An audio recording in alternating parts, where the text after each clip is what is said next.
Alright, Assalamualaikum warahmatullahi wabarakatuh. Good evening, everyone.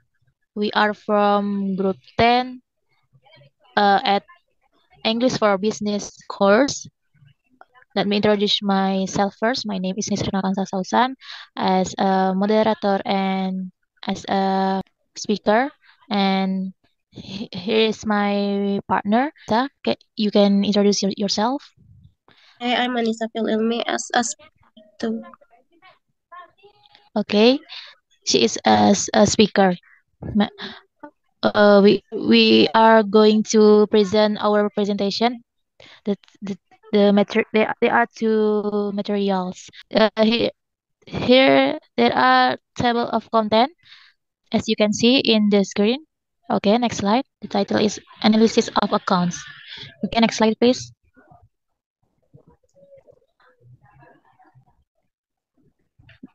First is the definitions. Accounting analysis is the process of evaluating the extent to which a company's accounting numbers reflect economic reality. In accounting analysis, analysts perform various tasks to ensure that a company's financial statements accurately represent its economic situation. This includes assessing accounting risks and the quality of earnings, estimating earning potential, and making adjustments to the financial statements. These adjustments aim to reduce any accounting distortions and make the statements more suitable for financial analysis.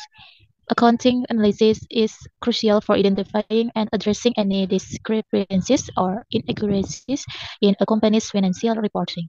Okay, next slide, please. Next is the purpose. Accounting analysis done to see that is all the components are calculated and written properly.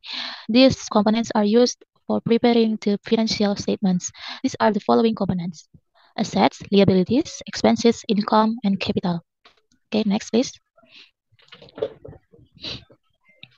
Here are the process. First is journal 2 transaction according to rules. Next is ledger accounts, unadjusted unadjusted trial balance, adjusting entries, adjusted trial balance. Here are the definitions of the process. First, journal. Journal entries are the initial stage in accounting, employed to document all business transactions and activities in the accounting system. These entries are made in the general journal to illustrate the impact of each event on the accounting equation. For instance, when a company uses cash to buy a new vehicle, the cash account is reduced or credited, and the vehicle account is increased or debited. Next, please. The next process is transactions. There are three types of transactions. First, identify transactions. Recognize and identify the business transactions that have occurred. For example, when a company purchases a vehicle, it recognizes that a new asset has been acquired. Two, analyze transactions. Analyze the impact of the transaction on the accounting equation. In the case of purchasing a vehicle, cash is spent, and a vehicle acquired, both of which are asset accounts. This results in an increase in one asset account, the vehicle, and a decrease in another cash, but the overall equation remains balanced. The last is journalizing transactions. Record the transaction in a journal using debits and credits to reflect the changes in the accounting equation. Include transaction date, title, and a description of the event in the journal entry. Different types of transaction may be recorded in separate journals, such as the cash disbursements journal, sales journal, purchases journal, and accounts receivable journal, depending on the nature of the transaction. Okay, next slide, please. C. Ledger accounts, a fundamental component of the double entry bookkeeping system. They serve as a detailed record of each specific financial transaction within a company.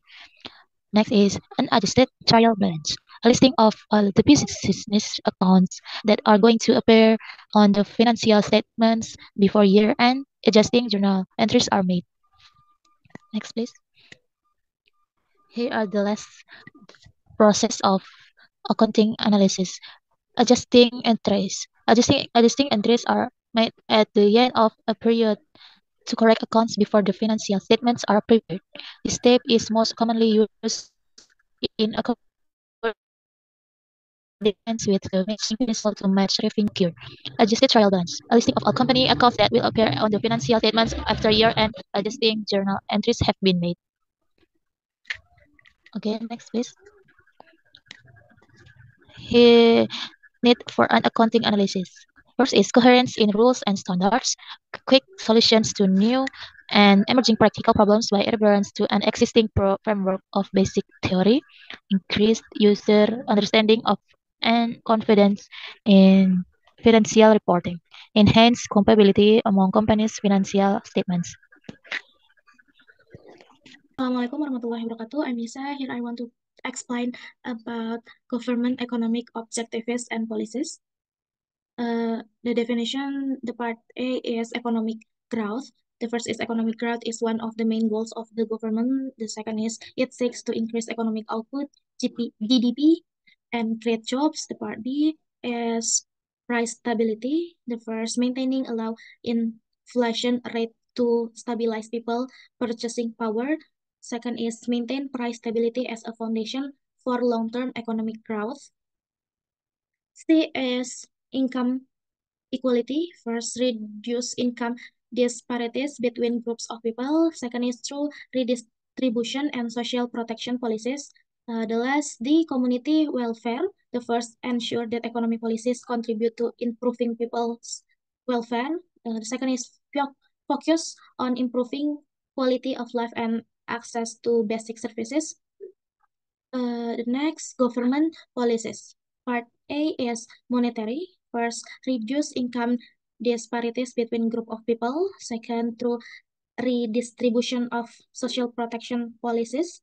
B is fiscal. First, government budgetary policies regarding revenues and expenditures.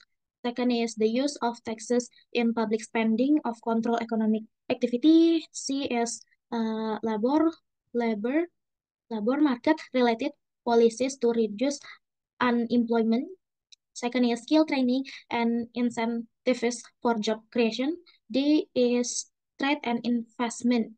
Orange, trade policies to increase export and import. Second is open investment opportunities and encourage economic growth.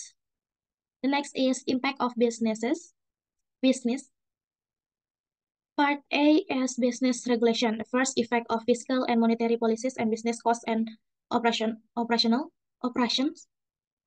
Second is market condition affected by trade policies. B is market stability. The first is economic stability generated by government policies, creates business certainly. Second is the effect of inflation and interest rates on long-term business planning.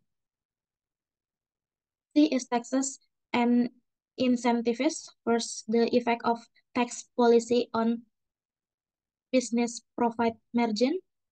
Second, government incentives that can influence investment and expansion decision. D, labor in skills. First, employment policies that affect labor costs and productivity.